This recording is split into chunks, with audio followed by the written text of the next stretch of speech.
정부가 정확히 이 부동산을 쪼이기 위해서 대출 규제를 했다라고 보지 않습니다.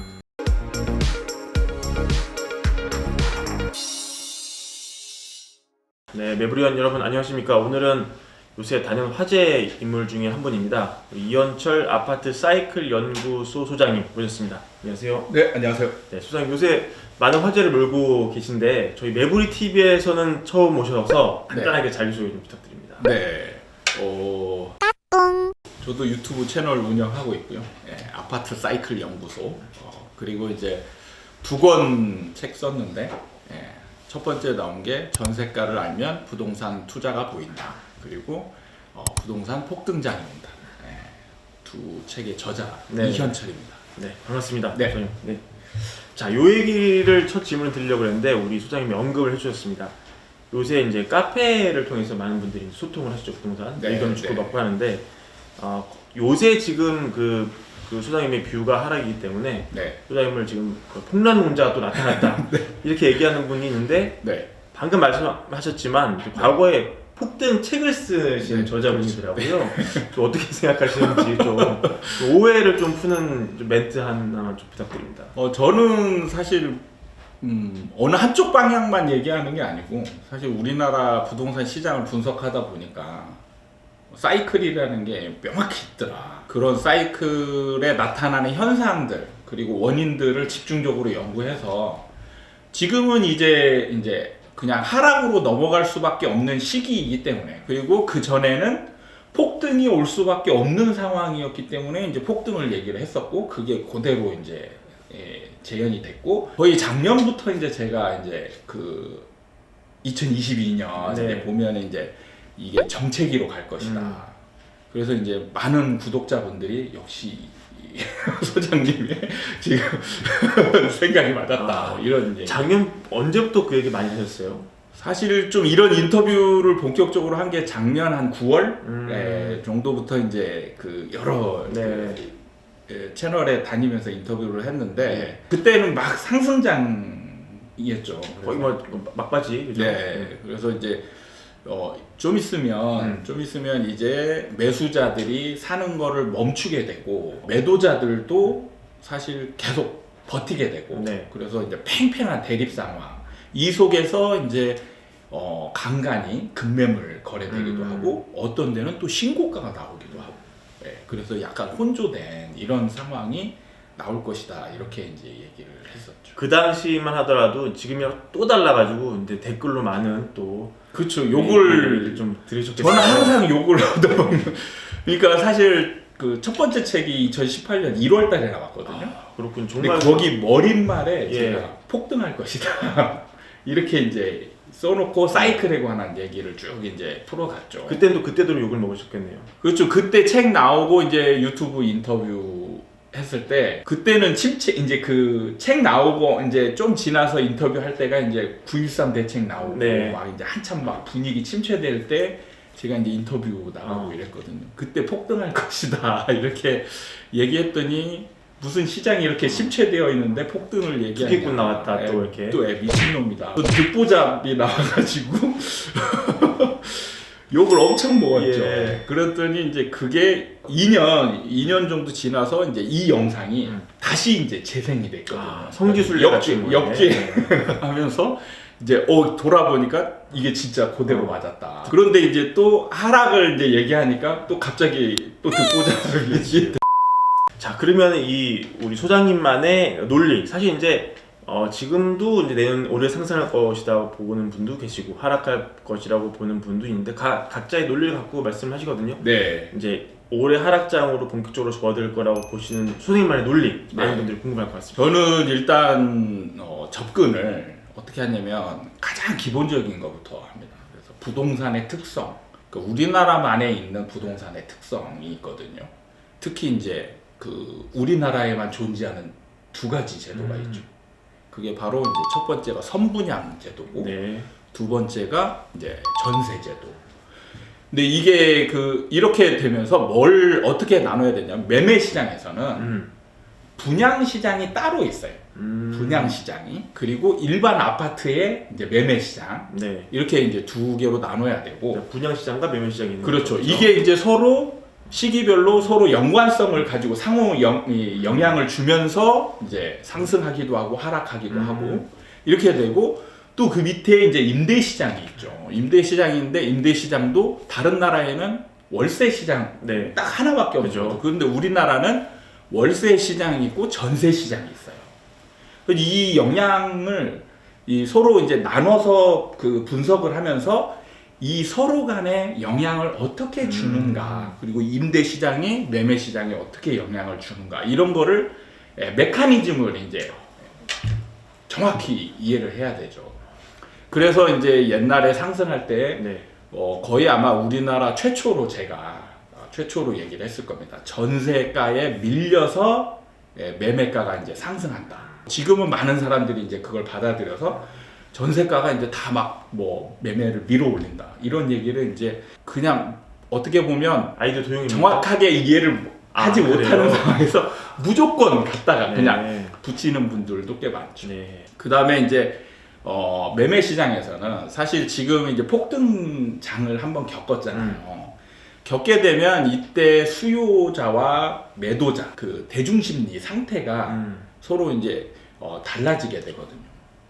그래서 이제 그 전에는 매도자들 같은 경우는 집을 최대한 안 팔려고 하면서 매물을 걷어들였죠. 그리고 호가를 굉장히 크게 올리고, 그렇죠. 그걸 매수자들이 쫓아가서 사는, 적극성을 굉장히 크게 띄면서 이제 쫓아가면서 사니까 폭등이 이루어지는 거거든요. 근데 이게 이제 몇 번 이 상황이 벌어지니까 매도자들이 기대 심리가 너무 큰 거예요. 예전에는 상승장 초반에는 한 2,000, 3,000 올려도 이거 부담스러워, 누가 사겠냐 이렇게 생각하면서 조심스럽게 올렸는데 매수자들이 와서 사더란 말이죠. 그러니까 나중에 좀 지나서 보니까 한 5,000 뭐 이렇게 올려도 사지 않겠나, 그러면서 조심스럽게 또 내놓는데 매수자들이 또 그걸 산단 말이죠. 그러니까 이제 그 최근까지 이제 어떤 그 상황이 벌어졌냐면 한 2억, 3억 이제 호가를, 실거래가가 탁 뜨면은 그거보다 이제 호가를 그렇죠. 한 2억, 3억 이상 확 올려버리는 거예요. 모든 매도자들이 다. 근데 이제 여기가 이게 이제 과유불급인 거예요. 그러니까 매수자들이 그동안에는 쫓아가서 샀는데 이제는 이제 못 쫓아가는 상황이 되는 게, 첫 번째가 이제 가격 부담이 너무 커졌죠. 가격도 많이 오른 상황에서 호가 갭이 너무 크면, 문제는 이 매수자 입장에서는 어떤 걸 생각을 해야 되냐면, 매수로 끝이는 게 아니고 이걸 다시 팔 고민을 해야 되잖아요. 그것도 내가 산 가격보다 더 올라간 가격에. 그러면은 이 가격에 샀을 때 과연 누가 이제 내 위에 누가 사줄까, 이 고민을 하게 되는 거죠. 근데 여기에서 이제 더 발목을 잡는 거는 뭐냐면, 우리가 간과하고 있는 게 있는데, 규제의 누적 효과예요. 규제의 누적 효과. 사실 우리가 모든 사람들이 지금 문재인 정부의 잘못된 정책 때문에 집값이 올랐다라고 얘기를 하잖아요. 이제 그것도 일정 정도 맞는 부분이 있는데, 생각하지 못하는 부분은 뭐냐면, 그동안에 수십 번, 거의 한 26번, 거의 30번 했죠. 그죠? 그 정도에 되는 굉장한 매수 위주의 규제가 펼쳐졌단 말이에요. 그게 없어진 게 아니고 지금 이 시장에 누적돼서 효과를 일정 정도 발휘하고 있단 말이죠. 양이 누적되면 나중에 질적인 변화를 일으키는 게 지금 그 시점이 어느 정도인 거죠. 이게 이제 맞물리면서 매수자가 이제는 이런 상황에 닥치면 이제 매수를 못하게 된다. 그러면은 매수자들이 이제 안 사는 거죠. 그러니까 지금 시장에 보면 매수자가 없어졌다라는 얘기예요. 매수자가. 그 매도자들이 이제 버티는데, 여기에서 간간히 이제 정말 급한 사람이 있잖아요. 꼭 팔아야 되는. 이 사람은 매수자가 없으니까 시세대로 내놓으면 안 팔리는 거죠. 그럼 어떻게 해야 돼요? 급매로 내놔야죠. 그게 이제 간간히 나오는 거예요. 그래서 시장에서 일정 정도 이제 하락하는 듯한 모양새를 나타내는데, 문제는 이게 정책에서는 연결성이 없어요. 하락 시장에서는 급매물이 거래가 되잖아요. 그럼 그 다음이 더 싼 게 나와요. 상승장이 이게 착착착 올라가는 것처럼 되는데 그렇죠. 하락장에서는 이게 되는구나. 급매물 거래되면 그 밑으로 또 나오고 이런 식으로 나와야 되는데 급매물 거래되면 다시 매도자들이 이게 팔렸네? 그럼 조금 더 올리죠. 그러면서 버티는 거예요. 두서가 없네요, 한마디로. 네. 그러면은 지금 이제 반대 현상인 이 강남에서 뭐 반포자에 막 70몇 억에 팔리고요. 또 은평구나 도봉구도 사실 데이터상으로 마이너스가 찍혔는데 거기서도 신고가 찍은 게 또 나오거든요. 네네. 이런 혼재되는 것도 그런 논리로 봐야 되니까. 그렇죠. 그러니까 정체기가 오면 서로 연결선상은 없어요. 연결선상이 없는 상황에서 어떤 아파트는 급매물로 하락하는 거래가 이루어지고 또 옆에 아파트에서는 신고가가 터지기도 해요. 사실은 이게 매도자들은 호가를 높이 올려놓은 상황에서 버티는 거잖아요. 네. 그러면은 매수자들이 안 사고 있으면 끝까지 버티면 여기서 누군가 급매물을 나오는데 이 매수자 중에 누군가는 그래도 나는 살 거야. 그죠? 나는 이 집을 꼭 사고 싶어. 이 가격이라도 사겠다. 그래서 하나 사면 이게 신고가가 딱 터지는 거죠. 근데 이 사람 한 사람을 뭐 막을 방법도 없는 거고 그거를 뭐 어떻게 할 수 없는 거잖아요. 그래서 신고가들이 하나씩 터지는 거예요. 특히 이제 강남 같은 경우는 누구나 선호하는 동네잖아요. 그렇죠. 그리고 누구나 살고 싶어 하는 집. 그러면은 돈이 좀 여유가 있는 사람 같은 경우는 비싼 가격이라도 나는 이 동네 사는 게 더 중요해. 그러면 그 가격에 살 수 있는 거죠. 근데 문제는 이게 연결선상이 없는 거죠. 상승장에서는 이런 신고가가 터지면 연달아 거래가 나와요. 매수자들이 같이 쫓아가서 같이 산단 말이죠. 근데 정체기에서는 연결고리가 없어요. 신고가 하나 터지면 그 다음에 거래가 생겨야 되는데 또 멈춰버리는 거죠. 서울 기준으로 지금 정체기에 접어들었다고 보는 거는 이제 언제부터라고 봐야 정확합니까? 사실은 뭐 이게 딱 끊어지는 그렇죠. 건 없죠. 그렇죠. 그냥 분위기가 그렇죠. 서서히 넘어가는 거기 때문에 그래서 제가 이제 사실 작년에 이제 그 한 9월 인터뷰 할 때는 그래도 올해 말까지는 좀 어느 정도 상승 기조가 유지되고 아마 이제 2022년부터 이제 정체기가 될 거다라고 했는데 생각보다 조금 빨리 왔죠. 그렇군요. 네. 강남 얘기하셔서 조금 질문 하나 더 드리면요. 이 다주택자가 굉장히 불리한 지금 시기잖아요. 네. 그래서 결국 뭐 키워드 가장 뭐 핵심 키워드가 똘똘한 한 채로 불리는데 이 똘똘한 한 채는 뭐 서울 수도권 기준으로 강남이 될 수밖에 없고 그러면 결국 강남의 아파트는 사실 나와 있는 매물은 뻔하고 똘똘한 한 채로 갈아타고 싶으면서 들어가는 사람의 수요는 많으니까 이 외곽은 뭐 좀 빠질지 모르겠지만 강남은 계속 굳건할 거로 보시는 분도 있는 것 같아요. 이런 건 어떻게 생각하시는지? 저는 그렇게 보지 않습니다. 우리나라의 거의 전 국민의 뭐 거의 한 95% 이상 거의 사실은 시세 차익을 위한 매수가 대부분이거든요. 그럼요. 집을 그런 거 없이 사는 분들 없을 것 같은데요. 그럼 이게 문제가 뭐냐면 돈이 있다라고 무조건 사는 게 아니고 올라가야 사는 거예요. 올라갈 것 같아요. 그러니까 더 중요한 거는 내가 산 가격보다 더 위를 주고 살 사람이 있다라는 확신이 있을 때 사는 거죠. 그게 이제 그게 있을 때 연결하면서 상승을 하는데 지금은 거의 막바지라는 거죠. 지금은 사실 무주택자 위주로 많이 사잖아요. 그러면 살 사람은 또 많이 샀다는 거죠. 그렇기 때문에 이제 살 사람들이 많이 없어진 상황에서 추가 매수, 추격 매수가 이루어질 수 있는 거는 한계가 있다는 거죠. 그러니까 서울에서도 강남이 말씀하신 대로 누구나 선호하는 지역인 건 맞아요. 그래서 가장 늦게 하락하는 것도 맞습니다. 근데 주변이 만약에 다 침체되고 진짜 주변이 다 하락한다. 그러면 혼자 살아남을 수 없는 거죠. 그래서 실제로 예전에 그 2007년 이후에 하락할 때 오히려 강남이 더 많이 빠졌어요. 많이 빠졌죠. 그럼 이번도 정체기를 지나서 하락장이 오면 이번에도 강남이 폭이 또 가파를 수도 있습니까? 그렇죠. 많이 오른 만큼. 많이 오른 만큼 사실 안 사고 이제 버티면 결국에는 매도자들이 팔아야 되거든요. 근데 여기서 문제는 누군가는 정말 급한 사람들이 있어요. 한두 사람. 그러면 그 사람은 꼭 팔아야 된다라고 한다면 그러면 매수자들이 없는 상황에서 가격을 크게 떨어뜨릴 수밖에 없는 거죠. 강남이 제일 마지막에 빠지잖아요. 네. 그런 시기는 언제쯤 올 것 같으세요? 그래서 제가 지금 대략적으로 예. 정체기가 끝나는 시점을 지금 빠르면 이제 2022년 말쯤, 예, 그다음에 정체기가 끝나는 거예요. 하락장이 오기 하락장이, 예, 하락장이 이제 시작하는 시점이 그 정도 되는 거죠. 그리고 좀 늦다라면은 이제 2023년까지 분위기가 이어질 것 같다. 그렇군요. 네. 하지만 강남은 하락장에서 좀 버티다가 네.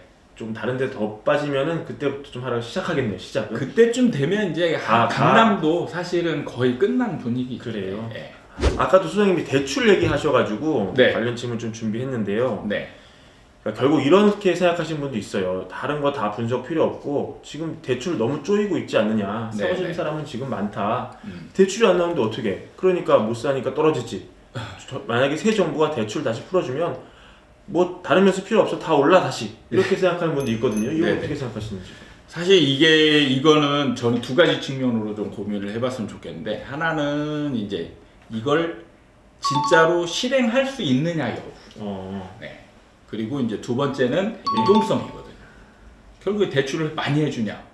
그거는 돈이 많이 풀린다는 얘기고, 그죠. 대출을 쪼인다? 그럼 돈이 없어진다는 얘기거든요. 이제 그 측면에서 보면 되는 건데, 자, 첫 번째는 실행력 부분인데, 네. 이게 문제가 뭐냐면, 사실은 저는 지금의 대출 규제를 정부가 정확히 이 부동산을 쪼이기 위해서 대출 규제를 했다라고 보지 않습니다. 뭐냐면 그냥 가계부채, 우리나라 경제 전반에 있어서 가계부채가 차지하는 이제 위험성이라고 그러죠. 네. 그러니까 가계부채가 증가해서 국가 부채가 많아지면 경제가 이제 위험해지잖아요.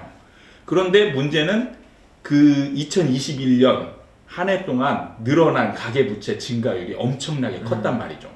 그래서 한 9월, 10월 이 정도에 정부가 은행들한테 니네 대출 너무 과대하게 하지 마. 그래서 뭘 지켜? 대출 한도. 그 은행마다 1년에 할 수 있는 대출 한도가 정해져 있거든요. 그렇죠. 대출 한도가 정해져 있어가지고 그 해 말쯤 되면 이제 스스로 조절들을 네. 했는데, 사실은 그게 잘 안 지켜진 거죠, 올해가. 이제 그 2021년이. 작년이요? 예. 그래서 그때 정부가 조금 과하게 이제 개입을 한 거죠. 그러니까 이게 이제 대출 전체적인 은행한테 똑같은 이게 멘트가 나가니까 규제처럼 느껴지고 또 거기에 은행들이 과하게 좀 반응한 데가 있죠.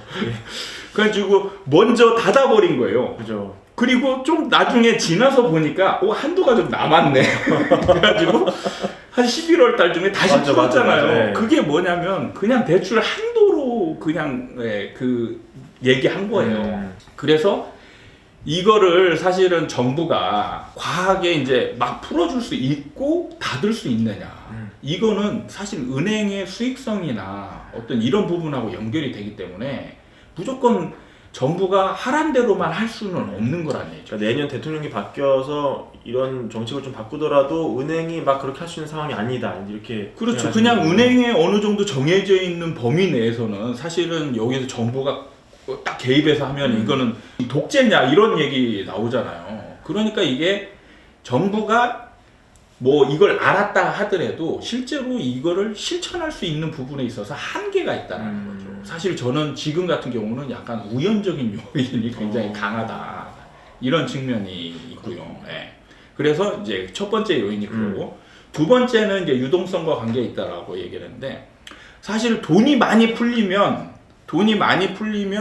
사실은 이게 무조건 올라가냐? 그건 아니에요.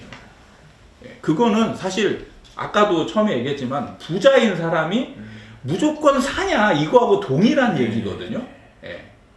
그리고 그거는 사실 부자를 바보로 보는 거예요. 그렇죠. 부자도 다 똑똑한 분들인데. 예. 그냥 이게 올라갈 것 같으니까, 올라갈 것 같은데 돈이 많아. 그러면 좀 적극적으로 사는 거죠. 근데 돈이 정말 많아요. 많은데 부동산이 이제 안 올라갈 것 같아. 이건 끝났어. 그러면은 부자들이 돈이 많다라고 해서 이걸 사야 됩니까? 다른 거 사겠죠. 그죠. 주식을 사거나 금을 사거나 그죠. 비트코인을 사거나 뭐 아니면 이제 뭐 펀드를 사거나 이런 대체 투자 수단이 있는데 굳이 떨어지는 이거를 사야 되냐 이거죠. 그러니까 유동성 측면에 있어서도 이게 방향이 같을 때는 상승장에 있을 때는 효과를 크게 내는 게 맞아요. 그래서 실제로 지금 데이터를 보면 네. 물가 상승률보다 최근에 거의 2배 이상 아파트 상승률이 높아요. 그러면 다시 이제 나중에 지나면 다시 이제 좁혀지겠죠. 그럼 떨어지는 거지. 예. 그러니까 그런 측면으로 봐야지 이게 무조건 대출 풀고 쪼인다고 단순하게 이게 해결될 부분이 아니라는 거죠. 주택 마련 주식 대박 매불이 하나면 오케이입니다. 매불이 구독 누르시면 부자 됩니다. 좋아요 누르시면 더 부자 됩니다.